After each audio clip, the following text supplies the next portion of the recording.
बिस्मिल्लाहिर्रहमानिर्रहीम। मेरा नाम डॉक्टर फैसल है। आज की वीडियो में हम बात करेंगे कि अगर आपके घुटनों की बैक साइड के ऊपर कोई गिल्टी बन गई है या कोई नरम सी आपको सोजिश फील होती है जिसकी वजह से आपके घुटने के अंदर दर्दें होती हैं, तो मैं इसकी वजह भी बताऊंगा आपको और इसका इलाज भी बताऊंगा कि आप इस किस तरह से इसको घर में ठीक कर सकते हैं।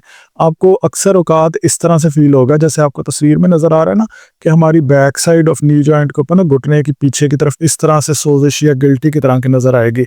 अक्सर लोगों को ये बड़े साइज़ की भी होती है और कुछ लोगों में ये कुछ इस तरह की फ़ील होती है, यानी कि यूँ ऐसे नज़र आ रही होती है, घुटने की पीछे वाली साइड के ऊपर, और एक अजीब-सा बॉल की तरह का बना हुआ होता है। ये दरअसल आपके जो घुटनों के बीच में जो पानी होता है ना, जिसे हम साइनोवियल फ्लूइड कहते हैं, ये जो लिखा हुआ है, ये जो साइनोवियल फ्लूइड, अच्छा ये नॉर्मल हर किसी के होता है, लेकिन ये जोड़ के बीच में होता है, यहाँ पे मौजूद होता है इस जगह के ऊपर। लेकिन कभी-कभार अगर किसी को इंजरी हो जाए या मेनिस्कस की इंजरी हो जाए या घुटनों की ग्रीस का अगर प्रॉब्लम हो जाए, तो ये वाला पानी जिसे हम साइनोवियल फ्लूइड कहते हैं, ये मूव होके पीछे की तरफ आ जाता है और यहाँ पे गिल्टी सी बना देता है। लाइक इस तस्वीर से आप समझें कि अगर ये यहाँ पे पानी है ना घुटने के बीच में, तो ये स्लिप होके इस तरह से पीछे की तरफ आ जाता है और ये पानी यहाँ पे आके ना यहाँ पे एक अजीब सी गिल्टी बना देता है। अच्छे से मेडिकल में कहते हैं Baker cyst. Baker cyst mostly जब आप अपनी चेकअप वगैरह कराएंगे ना, तो आपकी प्रेस्क्रिप्शन के ऊपर लिखा हुआ होगा।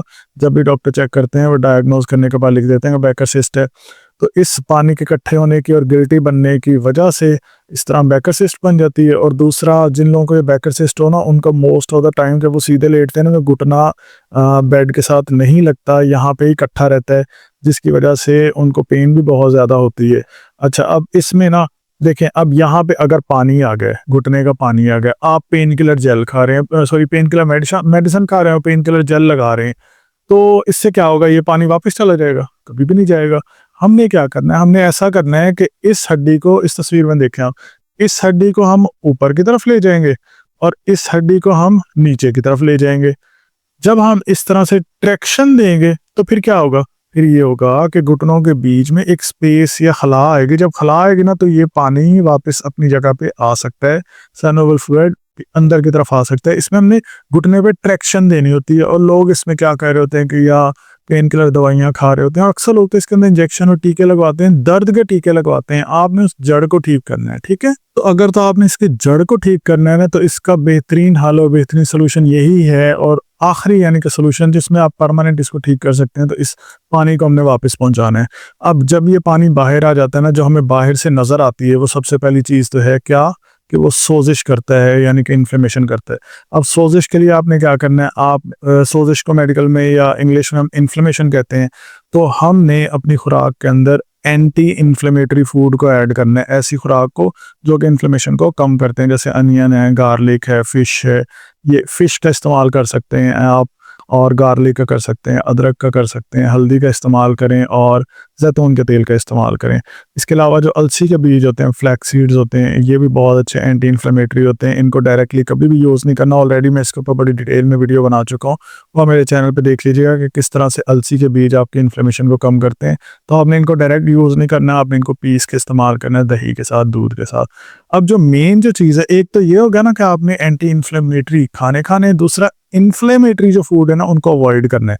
ऐसे खाने जिस तरह से कोल्ड ड्रिंक्स हैं, पिज़्ज़ा है, बर्गर है, इनको अवॉइड करना है। अब पहली क्या चीज़ होगी कि हम इन्फ्लेमेशन को ठीक करने वाले खाने खाएंगे, पहली चीज़।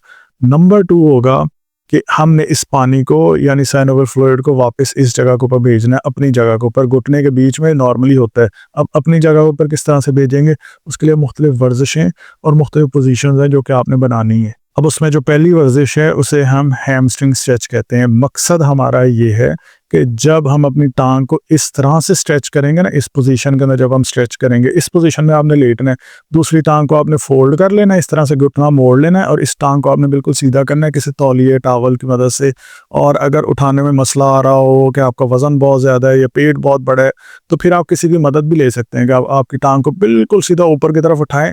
जिस टांग को आप ऊपर की तरफ उठा रहे हैं ना, इसका घुटना आपने मोड़ना नहीं है, ठीक है? घुटना इसका सीधा रहेगा। जब घुटना सीधा रहेगा तो यहाँ पे जो आपकी गिल्टी बनी हुई है ना, उसके ऊपर स्ट्रेच आएगा, और इस स्ट्रेच की अगर दर्द हो रही है, परेशान नहीं होना है। स्ट्रेचिंग में नॉर्मली भी दर्द होती है। ये मेरे हाथ है ना, यहाँ पे मैं अगर उँगलियों के ऊपर ये स्ट्रेच दे रहा हूँ तो मुझे यहाँ पे दर्द फील हो रही है।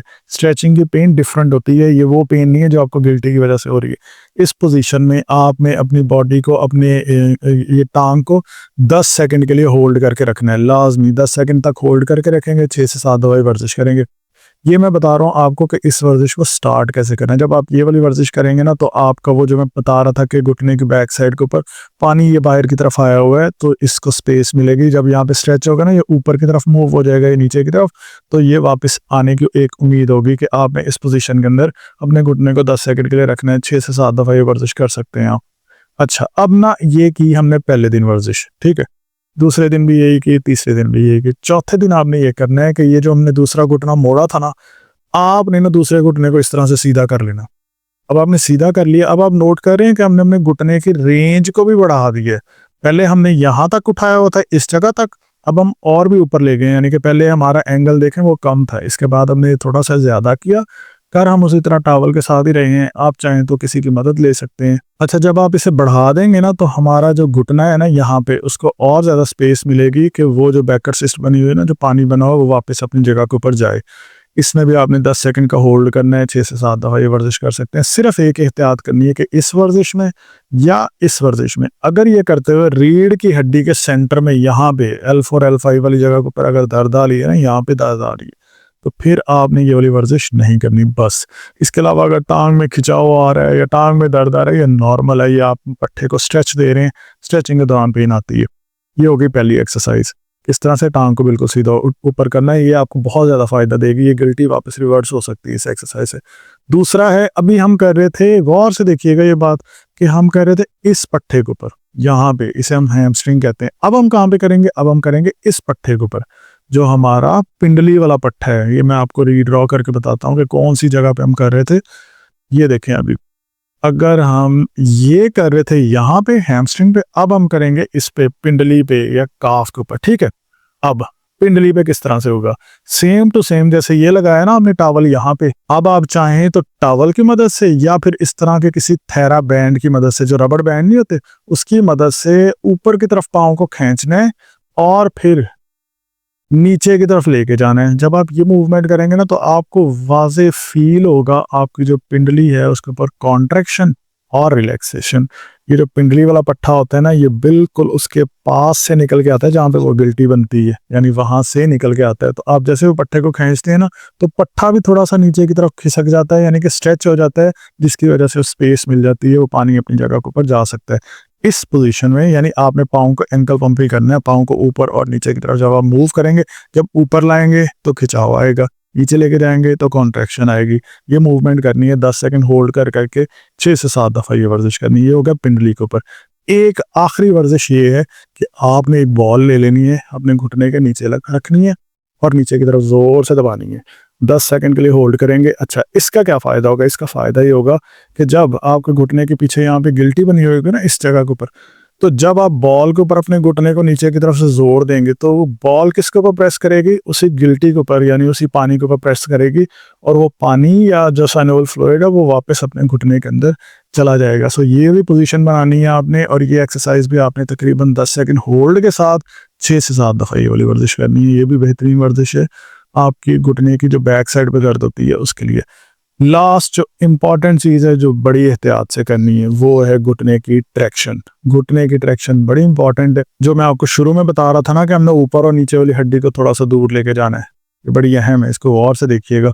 अगर ये आसानी से कर सकें तो करना है, वरना आपने नियर बाय किसी थेरेपी सेंटर से करवा लें, इसमें कुछ ख़राब नहीं करना है।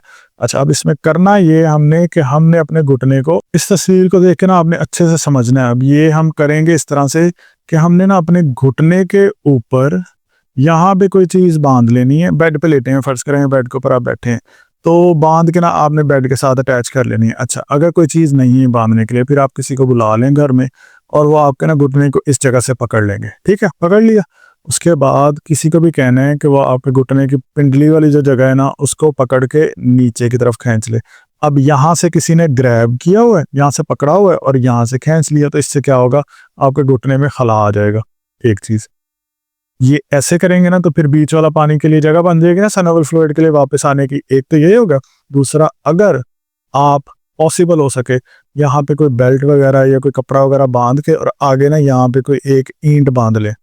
ये तो 10 किलो का वेट रखा हुआ है ना, आप एवं कोई 2-1 किलो का वजन लगा लें। अभी आहिस्ता आहिस्ता इसको बढ़ा लीजिएगा, इस पोजीशन में रख के ना छोड़ दें तकरीबन कम से कम 1 मिनट 2 मिनट के लिए। हल्का सा ऐसा खिंचाव देना, तोड़ नहीं देना इसको, बिल्कुल आराम से। इसीलिए जो है ना मोस्टली आपने देखा होगा जितने भी मेडिकल प्रोफेशनल्स हो ना वो वीडियोस में ऐसी बातें नहीं बता रहे होते कि जिससे किसी भी किस्म का नुकसान हो जाए। तो आपने बड़े एहतियात के साथ ये करना है। लेकिन जो सिस्ट फॉर्मेशन होती है ना, जो घुटने के अंदर सिस्ट बनी होती है, गिल्टी बनी होती है, उसका इलाज दरअसल यही है, पक्का इलाज यही है कि आप इसके अंदर ट्रैक्शन लेके आए, इसमें गैप लेके आए ताकि वो अपनी पानी अपनी जगह को पर चला जाए। सो ऊपर से कोई बंदा पकड़ लेगा, पकड़ नहीं सकता तो फिर यहाँ पे बेल्ट वगैरह पे बांध लें या कोई चीज़ कपड़ा वगैरह बांध लें और नीचे से बांध के इस तरह से लटका दें तो घुटने के अंदर खला आ जाएगा। 1 से 2 मिनट के लिए रोक के रखें और बस ये एक ही दफ़ा करना है आपने, 1 या 2 मिनट के लिए करें।